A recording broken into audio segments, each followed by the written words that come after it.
Welcome to प्रचंशिया online classes. आज मैं इस वीडियो में केमिस्ट्री के बारे में बात करूंगा और ये हमारा सेकंड लेक्चर है केमिस्ट्री का। आज इस टॉपिक में पढ़ेंगे हम लोग एटॉमिक मास के बारे में, मॉलिक्यूलर मास के बारे में, मोलर मास के बारे में। तो पूरा आखिरी तक वीडियो को देखिएगा और एकदम आराम से देखिएगा सो that you can get the every concept.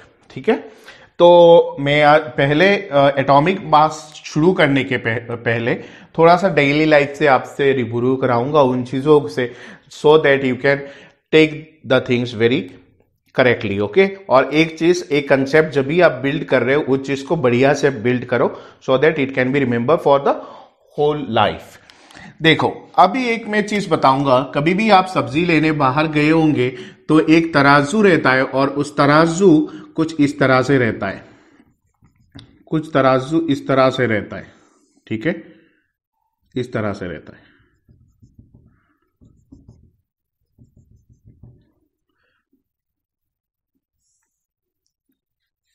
जो कि एक वेइंग बैलेंस बेसिकली है, जिसको तराजू बोलते हो आप। तो उसको बैलेंस कैसे करते देखो थोड़ा सा, कि आपको यहां से कंसेप्ट एटॉमिक मास की पूरा क्लियर हो जाएगा। ठीक है, अब आप गए बाजार में और बाजार से आपने जिस दुकान में गए होंगे उसमें पूछा आपने कि भाई मेरे को 1 किलो टमाटर दे दो, 1 किलो टमाटर दे दो या फिर 1 किलो आलू दे दो। आप कुछ भी मांग सकते हो वहां से, जो भी दुकान में आप गए हो। तो वो दुकानदार क्या करता है आपसे, वो भाई साहब बोलता है कि भाई साहब रुको मैं तोल लेता हूं उस चीज को। तो यहां पे वो क्या करता है, 1 किलो का एक पत्थर रखता है और आपने 1 किलो बोला है 1 किलो टमाटर देने के लिए, तो उस साइड को वो क्या करता है, टमाटर तोलता है। ठीक है ना, जैसे भी जितनी भी 1 किलो में आ जाए तो तोलता है उस साइड को, और ये इसका बैलेंस है। ठीक है, आप समझो कब वो वहां पे तोलना बंद कर देता है, जब 1 किलो इस साइड को भी हो जाए और इस साइड को भी है ऑलरेडी। तो उसने रेफरेंस किसको लिया है, 1 किलो इस साइड वाले को लिया है और 1 किलो टमाटर उसने वे किया है। मानते हो कि नहीं? तो उसने रिलेटिवली तो मापा है इस चीजों को। इस चीज को उसने कैसे मापा, रिलेटिवली मापा उसने। इसको किसी को बेसिस लेके माना उसने। 1 केजी के पत्थर यहां पे रखा तभी 1 केजी उसने तोला। ठीक है कि नहीं? अगर 2 केजी तोलना है तो 1 केजी रखेगा तभी तो 2 केजी तोलेगा। तो रेफरेंस यहां पे हिसाब से, या फिर आप बोल सकते हो रिलेटिव उसका मास निकाल रहा है। ठीक है कि नहीं? किसी को बेसिस लेके मास निकाल रहा है। तो हमारे जब केमिस्ट्री के बात आता है यहाँ पे, तो केमिस्ट्री में भी ऐसा कुछ होता है कि एक को साइंटिस्ट लोगों ने क्या कर दिया, इसको एक स्टैंडर्ड माप कर दिया। तो स्टैंडर्ड के हिसाब से उन लोगों ने क्या लिया वो देखते हैं पहले।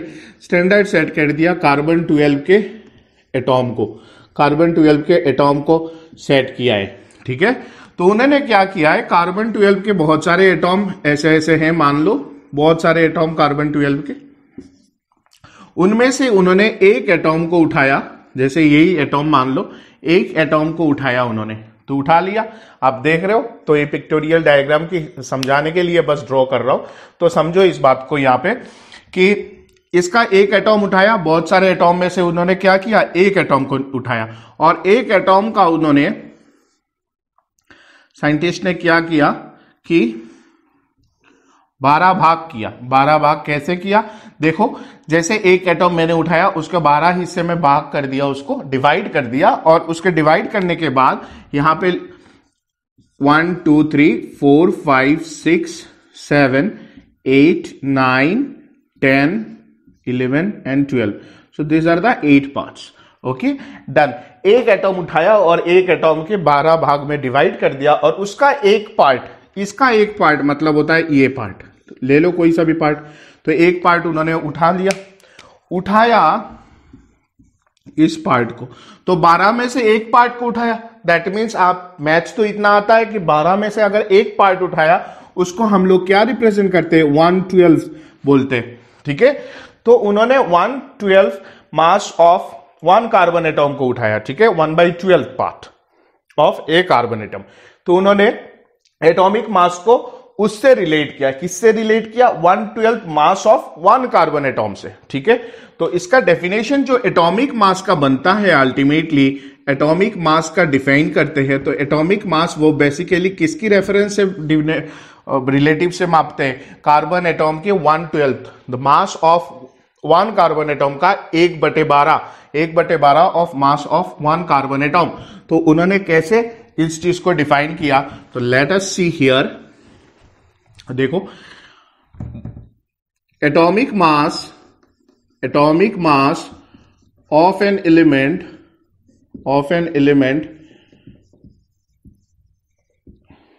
is of an the atomic mass of an element is number of times an atom of an element, कोई भी एटॉम एलिमेंट का उस एलिमेंट का is the number of times an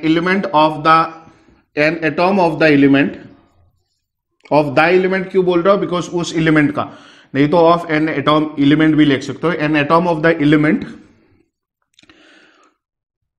is number of times n is heavier than 1/12 of a carbon 12 atom. ठीक है, एक carbon 12 के atoms के 1/12 से कितना गुना ज्यादा है उसको ही हम लोग एटॉमिक मास बोलते हैं। दोबारा से समझ लेना कि एक कार्बन 12 के एटॉम का 1/12 से कितना गुना ज्यादा है उसी को ही हम atomic mass of an element बोलते हैं। ठीक है, क्लियर है।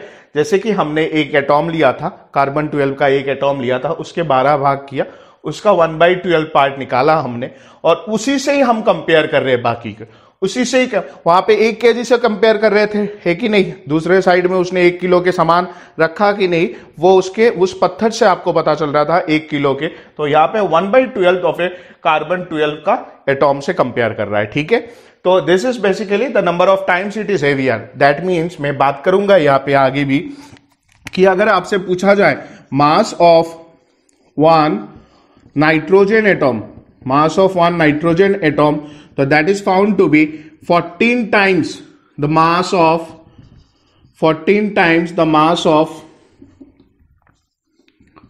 one atom of C12।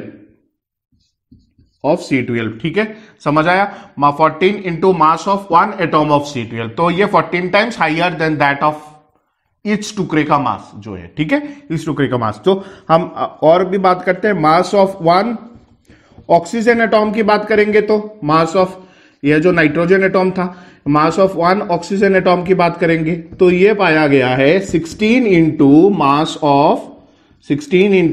Of one atom of carbon 12। ठीक है, कार्बन 12 के एक एटॉम के 16 गुना है। ठीक है, तो ये, पर इतना बड़ा टर्म को हम कैसे लिख सकते हैं। देखो, एक बात को समझना, यहां पे mass of one atom of नहीं है, मास ऑफ 1/12। इस चीज को हमने क्या रिप्रेजेंट किया था, 1/12। तो हमेशा यहां पे 1/12 लिखना भूलिएगा मत।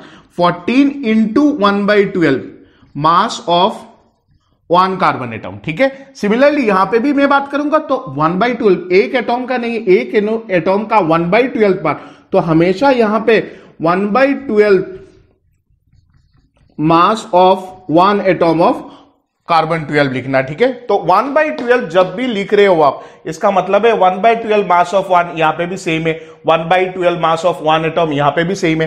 तो उस सेम चीज का हम लोगों ने निचोड़ क्या निकाला कि 14, इस चीज को हम लोग एएमयू बुलाते, atomic mass unit. 16 mass of one carbon atom का 1/12 पार्ट, तो इसको हम लोग बोलते हैं 16 AMU। दैट इज, अभी हमारे पास एक बहुत इंपॉर्टेंट चीज आ गया, atomic mass unit. Atomic mass unit क्या है, कुछ नहीं है, मास ऑफ वन एटॉम का, वन कार्बन एटॉम का 1/12 पार्ट को बोलते हैं एटॉमिक मास यूनिट। तो अभी एटॉमिक मास यूनिट की डेफिनेशन लिख लेंगे हम लोग कि एटॉमिक मास यूनिट की डेफिनेशन क्या है। ठीक है, एटॉमिक मास यूनिट की डेफिनेशन क्या है, देखो, एटॉमिक मास यूनिट,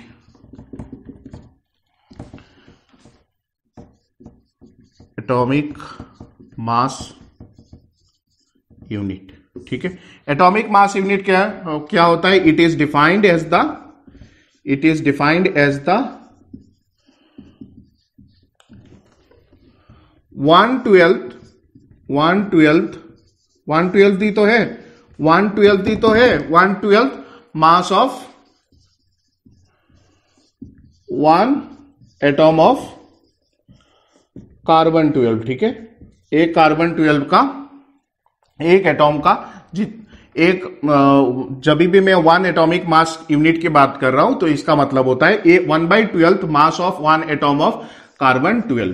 ठीक है, कार्बन 12 का 1/12 पार्ट एक एटॉम का लू तो उसी को ही हम लोग 1 एटॉमिक मास यूनिट बोलते हैं। ठीक है, तो यहां तक आपका, और इसका सिंबल क्या होता है, AMU।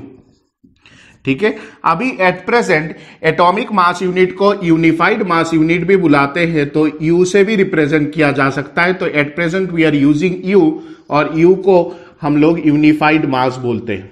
ठीक है, तो एटॉमिक मास यूनिट तो AMU, या फिर अभी at present what we are using U, and what does it mean, it means unified mass. ठीक है, तो it is the defined as the 1/12 mass of 1 atom of carbon 12 isotope. ठीक है, 1 carbon 12 तो एक आइसोटोप है, कार्बन 12 का एक एटॉम उठाओ, उसका 1/12 भाग करो, उसका जितना मास होता है उसी को ही 1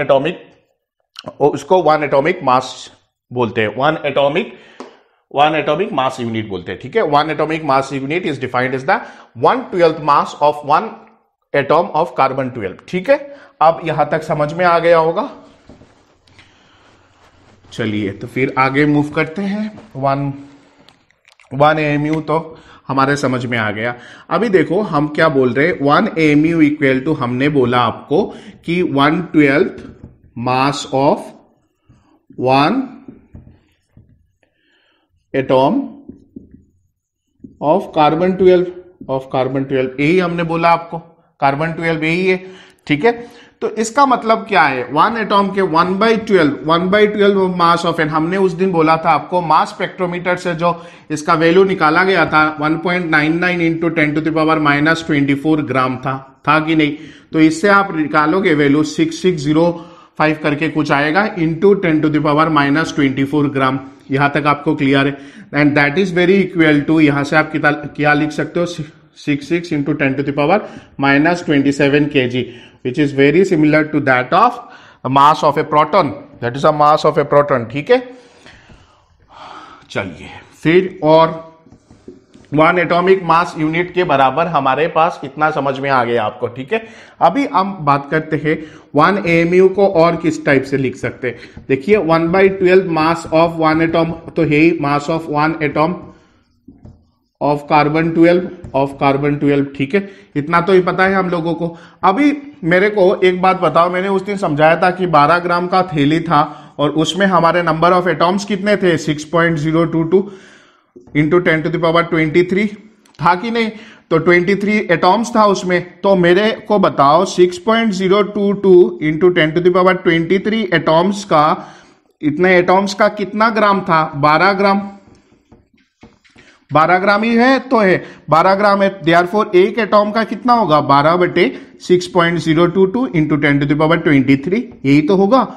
ठीक है, तो यहां से आपको क्या मिल जाएगा कि 6.022 into 10⁻23 is nothing but your Avogadro's number, जिसको आप रिप्रेजेंट करते हो Na से। एवोगैड्रोस नंबर इज हमेशा रिप्रेजेंटेड विथ क्या, Na। ठीक है, एवोगैड्रोस नंबर Na से रिप्रेजेंट करता है। तो 12/Na क्या लिखोगे, ग्राम, यही तो लिखोगे कि अगर 6.022 इंटू 10⁻23 का 12 ग्राम होता है, जो उस दिन मैंने बताया था, तो इसका 1 ग्राम का कितना, एक एटॉम का कितना होगा, 12/6.022 इंटू 10⁻23 इतने ग्राम, तो that is equal to 12/Na gram. ठीक है, समझ में आया यहां तक। तो आप इसको क्या लिख सकते हो, 1/12 तो यहां पे हो, और मास ऑफ 1 एटॉम का हिसाब से क्या लिख सकते हो, 12/Na, तो यहां पे क्या लिख सकते हो, 12/Na। क्लियर, और इसके आगे ग्राम। ठीक है, तो कैंसिल कर दो, तो आप 1/Na ग्राम हो जाएगा। यहां तक आपको दिख रहा होगा, आपको यहां तक पूरा दिख रहा होगा।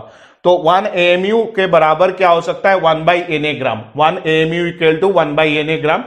or 1 AMU equal to almost the mass of a proton, that is 1.66 into 10 to the power minus 27। ठीक है, बात यहां तक सभी को यहां तक पता चल गया। तभी हम यहां से एक जो रिलेशन है हमारा 1/Na ग्राम, वो हमने देख लिया कि 1 AMU के बराबर कितना होता है, 1/AMU equal to 1 AMU equal to कितना होता है, 1/Na ग्राम इतना होता है। सभी को क्लियर है यहाँ तक? सभी को क्लियर है यहाँ तक? इतना होता है, ठीक है। फिर हम मूव करते हैं अभी। तो अभी हमारे पास दो चीज हो गए कि ऑक्सीजन का और नाइट्रोजन का मैंने बता भी दिया कि नाइट्रोजन का एक एटॉम से पूछा जाए, एक एटॉम का बोलेंगे तो इसका 14 AMU होगा। एक एटॉम का पूछा जाए नाइट्रोजन का, ऑक्सीजन का पूछा जाए तो कितना बोलेंगे हम लोग इसको, 16 AMU, ठीक है, जो मैंने पहले दिखाया था आपको। अब आओ यहां पे हम बात करते हैं मोलर मास के बारे में। मोलर मास क्या होता है? मोलर मास को डिफाइन करते हैं।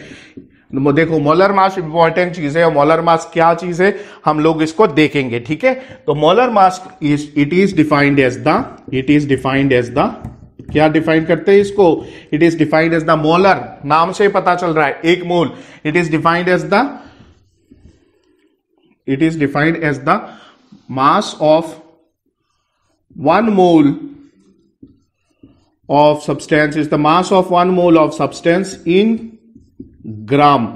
अगर एक मोल के मास को, एक मोल ऑफ एक कोई भी सब्सटेंस का मास आप ग्राम में इसको एक्सप्रेस कर रहे हो तो उसको क्या बोल देते हैं? It is defined as the mass of 1 mole of substance in gram. ठीक है, क्लियर? अच्छा जी, चलिए बढ़िया। फिर यहां तक आपका पता चल गया आपको। अगर मैं यहां से लिखने की कोशिश करी कि molar mass of oxygen atom या फिर नाइट्रोजन एटॉम कितना है, molar mass of nitrogen atom कितना है, तो molar mass of nitrogen atom मतलब मास ऑफ कितना होगा, मास ऑफ 1 मोल। तो मास ऑफ 1 मोल लिखोगे यहां पे, मास ऑफ 1 मोल किसका? नाइट्रोजन एटॉम का, mass of 1 mole of nitrogen atom. और 1 मोल में कितने नंबर रहते?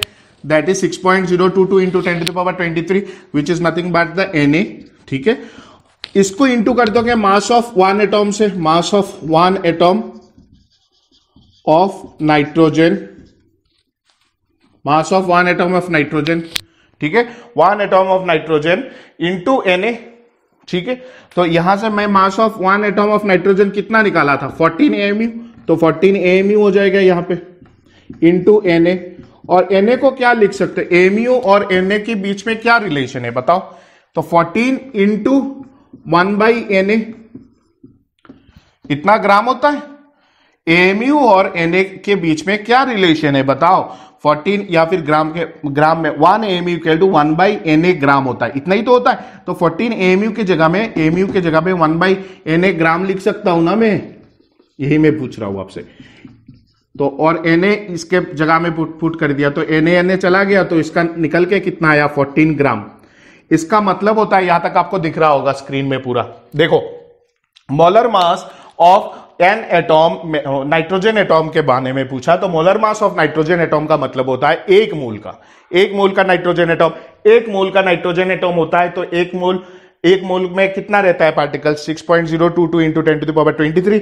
अब इसी का ही मतलब क्या होता है, एवोगेड्रोस नंबर Na से मैंने मल्टीप्लाई कर दिया और इंटू मास ऑफ एक एटॉम का मास उतना जितना है, मतलब Na से इंटू कर दो उसको। तो मास ऑफ 1 एटॉम ऑफ नाइट्रोजन क्या होता है, 14 AMU। मैंने 14 AMU लिख लिया और into Na, 14 into 1/Na into Na cancel हो गया, तो यहां पे आपको 14 ग्राम मिल गया। क्लियर? यहां तक बात सबको क्लियर है? तो हम यहां से क्या निकाल के बता रहे हैं, देखो कि अगर आपको नाइट्रोजन के बारे में बोला जाए तो यहां पे दो चीज आता है।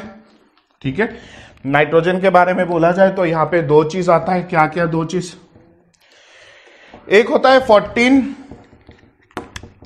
14U या फिर AMU, आप AMU लिखो या फिर U लिखो, कोई बात नहीं। और U अभी स्टैंडर्ड है तो U को ही प्रेफर करिएगा, या 14U या 14 AMU। तो 14 ग्राम यहां पे है। ठीक है, तो नाइट्रोजन का दो ही हो सकता है, 14 AMU या फिर 14 ग्राम। अब 14 एमयू का मतलब क्या होता है? 14 एमयू का यही मतलब होता है कि ये मैं बोल रहा हूं mass of one nitrogen atom. अब समझिए इस बात को, mass of one nitrogen atom. अगर मैं 14 ग्राम की बात कर रहा हूं तब मैं मोलर मास की बात कर रहा हूं, तो हमेशा ये क्या हो जाएगा? Molar mass.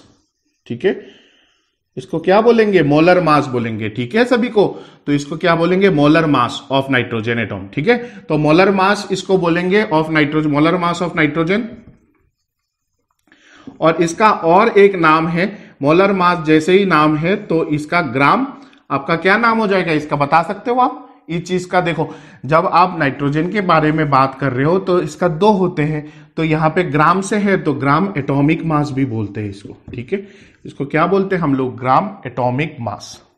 क्लियर यहां तक सभी को? सभी को crystal clear? Gram atomic mass. तो अब जब भी एटॉमिक मास को in terms of gram use किया जाए तो इसको ग्राम एटॉमिक मास बोलेंगे या फिर मोलर मास ऑफ नाइट्रोजन बोलेंगे। ठीक है, तो यहां तक आपको, जैसे सिमिलरली मैंने यहां पे निकाला भी है, molar mass of nitrogen atom कितना होता है? 12 ग्राम। ठीक है, अब देखो, अब आगे और देख लेते हैं। ऑक्सीजन के बारे में बात करेंगे तो ऑक्सीजन का 16U या फिर AMU लिख सकते हो आप। और इसी चीज को क्या कर दो, 16 ग्राम भी लिख सकते हो। 16 ग्राम अगर पूछा जाए तो ये ग्राम एटॉमिक मास होगा, ग्राम एटॉमिक मास होगा या, और इसको अगर पूछा जाए तो क्या होगा? Mass of one oxygen atom, mass of one oxygen atom, one oxygen atom के मास। अगर ये मैं पूछ रहा हूं तो इसका मतलब होता है molar mass of oxygen atom, molar mass. अब यहां पे लिख low molar mass of oxygen atom. ठीक है, अगर ऑक्सीजन एटॉम के बारे में पूछ रहा है, ऑक्सीजन एटॉम की मोलर मास पूछ रहा है तो 16 ग्राम बताओगे। एक एटॉम एक का पूछ रहा है तो सिर्फ 16 AMU बताओगे। ठीक है, सिमिलरली सल्फर का भी आप बता सकते हो। अगर सल्फर का यहाँ पे 32 AMU है, इसका मतलब है एक एटॉम सल्फर का बता रहा है। अगर 32 ग्राम दिया हुआ है तो molar mass of sulphur atom बता रहा है। ठीक है, सभी को समझ में आया यहां तक? उसके बाद हमारा है मोलिकुलर मास। चलिए मोलिकुलर मास को डिटेल में पढ़ते हैं, मोलिकुलर मास को। ठीक है, मोलिकुलर मास को देख लो, मोलिकुलर मास क्या होता है? मोलिकुलर मास, मोलिकुलर मास नाम से पता चल रहा है आपको मोलिकुलर मास क्या होगा। It is defined as the it is defined as the sum of all atomic masses, sum of all atomic masses of all elements in a molecule। एक मॉलिक्यूल में जितने भी एटॉम्स के मॉलिक्यूल है, जितने भी मतलब एलिमेंट्स के एटॉम है, उनका सभी का एटॉमिक मासेस, जितने भी एलिमेंट्स है उनके एटॉमिक मासेस की ऐड, सम अप मतलब आप सम ही ऐड सकते हो, ऐड करना होता है। जैसे CH4 हो गया तो यहाँ पे कार्बन का 1 है और हाइड्रोजन का 4 है, तो इन सभी का प्लस करके आपको लिखना है। ठीक है, और H2O हो गया, ग्लूकोज हो गया, C6, H12O6, तो ऐसे कोई भी कंपाउंड हो, HCl वगैरह जो भी है आपके मॉलिक्यूल्स वगैरह, तो वो आप निकाल सकते हो यहां से। ठीक है, तो यहां तक आपको समझ में आ गया होगा। अभी हम मूव करते हैं एक चार्ट की तरफ। अब देखिए एलिमेंट्स के यहाँ पे 20 एलिमेंट्स का most important gram atomic mass जानना जरूरी है। उन एलिमेंट्स के बारे में हमारी जानकारी होना जरूरी है। तो 20 एलिमेंट्स है, मैंने यहाँ पे बोर्ड में लिखा हुआ है, और 20 एलिमेंट्स की आपके gram atomic mass on tips होना चाहिए। जो एज का हाइड्रोजन का है वो है 1 ग्राम, और ग्राम एटॉमिक मास हमेशा ग्राम में होता है। हीलियम का 4 gram, then we have lithium that is 7 gram, then beryllium we have 9 gram. ठीक है, तो 9 ग्राम, बोरोन का 11, कार्बन का 12, ठीक है, नाइट्रोजन का 14 ग्राम, ऑक्सीजन का 16 ग्राम, फ्लोरीन का कितना होता है? फ्लोरीन का 19 ग्राम, देन नियॉन का 20 ग्राम। यहां तक हो गया होगा। ठीक है, सोडियम के मूव करते, इंपॉर्टेंट है और देख लेना, इसका 23 है, मैग्नीशियम का 24 है, एल्यूमिनियम का 27 ग्राम है, फिर सिलिकॉन का 28 ग्राम है, फॉस्फोरस का 31 ग्राम है, सल्फर का 32 ग्राम है और क्लोरीन का है 35.5 ग्राम और आर्गन का है 40 ग्राम। पोटाशियम का है 39 ग्राम। आर्गन और कैल्शियम का दोनों का बराबर है, दोनों का 40 ग्राम है। ठीक है, तो यहां तक मैंने मोस्ट इंपॉर्टेंट तो लिखवा दिया है। बाकी आगे भी देखेंगे कि कुछ कुछ इंपॉर्टेंट है, जैसे कि क्रोमियम आपका जरूरत पड़ेगा तो क्रोमियम का 52 होता है। फिर आपका मैंगनीज का बारे में बात करता हूं तो 55 होता है। आपका आयरन का बात करता हूं तो 56 ग्राम होता है। देन वी हैव 56 यहाँ तक मैंने लिख दिया है आयरन के लिए। Then we have a copper के लिए 63.5 ग्राम होता है। फिर हम आगे और मूव करते हैं, जैसे कि जिंक का हो गया, then we have 65। Then one of the most important is your bromine, that is 80 gram. सारे ग्राम में है, सारे ग्राम में है, जो कि इंपॉर्टेंट है। ठीक है, और फिर हमारे पास है और क्या इंपॉर्टेंट है, आयोडीन भी इंपॉर्टेंट है, पर उससे पहले Ag। हाँ, सिल्वर का आपका नोट डाउन कर लो, 108 ग्राम है। Then we have iodine, iodine के लिए 127 ग्राम। बेरियम का लिखना चाहते हो वो भी इंपॉर्टेंट है, 137 ग्राम होगा उसके लिए। ठीक है, तो यहां तक मैंने बता दिया है सारे ग्राम एटॉमिक मास, और ये इससे ही हमारी न्यूमेरिकल सॉल्व हो जाएंगे। और जो सो इंपॉर्टेंट है, जैसे क्लोरीन का हो गया 35.5, ये आपको याद रखना चाहिए। तो 35.5 बहुत काम का चीज है और आप यूज भी करोगे उससे ज्यादा। तो आगे मूव करते हैं, फिर से आगे क्या आज देखेंगे। अभी मॉलिक्यूलर मास थोड़ा निकालते हैं, सारे की 2-3 एलिमेंट मॉलिक्यूल्स के निकाल लेते हैं। चलिए फिर देखते हैं। जैसे कि क्वेश्चन होता है, जैसे भी मैंने मान लिया CH4 का निकालो, फिर H2O का निकालो, फिर आपने और कुछ का भी निकालना है तो बाद में निकाल लेंगे। इनका निकालो पहले। जैसे CH4 दिया हुआ है तो CH4 में आप क्या देखते हो बताओ। C एक कार्बन है, एक कार्बन का कितना होता है 12 ग्राम, प्लस हाइड्रोजन कितने हैं 4, हाइड्रोजन एक कितना होता है, हाइड्रोजन के लिए 1 ग्राम होता है। तो टोटल यहां से हमारे कितना आ गया 16। अब स्टूडेंट दुविधा में रहते हैं, 16 EU लिखूं या फिर 16 ग्राम लिखूं।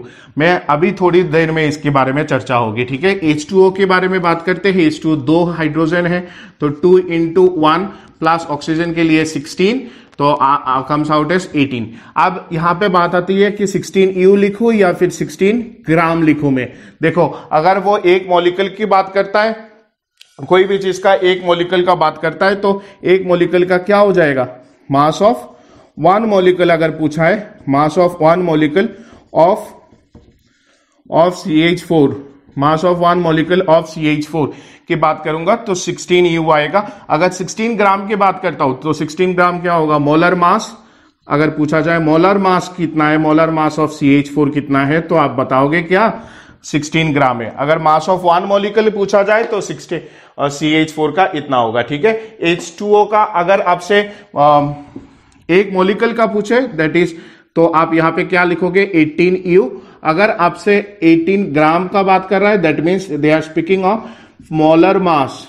मोलर मास ऑफ क्या, मोलर मास ऑफ क्या बताओ, मोलर मास ऑफ H2O। ठीक है, मोलर मास ऑफ H2O। अगर इसके बात करता है तो मास ऑफ 1 मॉलिक्यूल ऑफ H2O। ठीक है, यहां तक क्लियर। अगर 18 EU दिया हुआ है, मास ऑफ 1 मॉलिक्यूल ऑफ H2O, अगर 18 ग्राम दिया है तो मोलर मास ऑफ H2O। ठीक है, अब और एक क्वेश्चन करते हैं जिसमें डायरेक्ट आपसे NCERT में एक क्वेश्चन पूछा गया है। एग्जाम्पल में उसको देख सकते हो आप। Calculate the molecular mass of glucose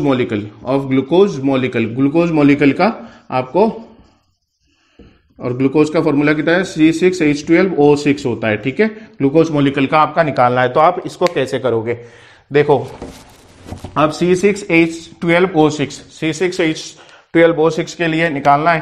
तो आप देखो C6H12O6 यहाँ पे बोला है ग्लूकोज मॉलिक्यूल के लिए, दैट मीन्स U में आंसर आएगा।